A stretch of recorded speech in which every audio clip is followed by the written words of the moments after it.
Hey guys, it's Chelsea Messenger with Picks and Parlays. We're talking basketball because it's March and we've got all kinds of hoops to bet on, including the NBA.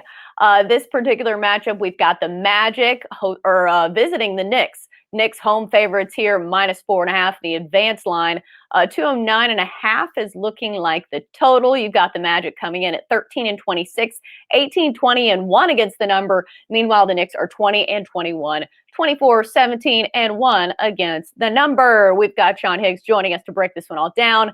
Sean, early leans on Magic Knicks. Yeah, so early lean here for me, I'm leaning on the Knicks, which is probably a shock to some of the listeners because the last two times the Knicks played, I've been totally against the Knicks. Playing Brooklyn, I'm like, the Nets want to beat up, show everybody who runs New York here. No, not likely. They blow a big lead, can't cover there. And then against Philly, I'm like, you know what? Knicks really probably, what do they got left in the tank here? They came back, gave the Nets a game, and they had to go in here and lead Philly most of the game before losing at the end. But now you get the Magic, 8 straight losses for Orlando. No Magic there. Give me the Knicks. They're playing well. Even in 2 losses, you started the road trip with a win in the Thunder. Nice win there. Again, 2 tough losses. I'll take them playing good in losses. You're playing teams like that. Now you get a huge step down. I think a nice big win for them to home and get those losses out of their mouth. So we'll take the Knicks here minus the 4.5. Yeah, it looks like the Magic are coming into this one pretty banged up with several players questionable. Evan Fournier, Aaron Gordon.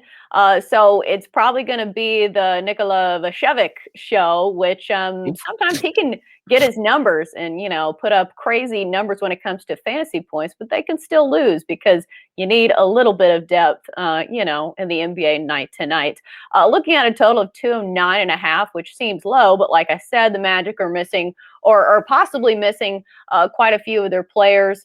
And both these teams usually pretty low scoring. So any leanings there? Yeah, definitely lean on the under because I saw the last 2 games for Orlando 102.97, 104.77. Knicks don't get to 99.96, and then you had one. The next game was a little more high scoring against Brooklyn, who likes to run it. Obviously. But I probably lean on the under here just because the Magic have just looked really bad on offense, and 209 is pretty low for today's NBA. So I'd still go. When I see something's too high, I think they're trying to scare you. Here, too low. I'm not scared of that low number. I think it's probably going to be like a 109.96 type game around that. I don't think somebody gets the first one to 100 probably gets the win. So I'll definitely lean towards the under here. Right, and both of these teams have been a little bit hotter to the under traditionally, and the season 18-20-1 with 20 games to the under for the Magic, and 17-24 with 24 games to the under for the Knicks. Yep. That's going to do it for our NBA talk here on Picks and Parlays. Great stuff from Sean Higgs as always. Sean, thanks for joining us. Anytime.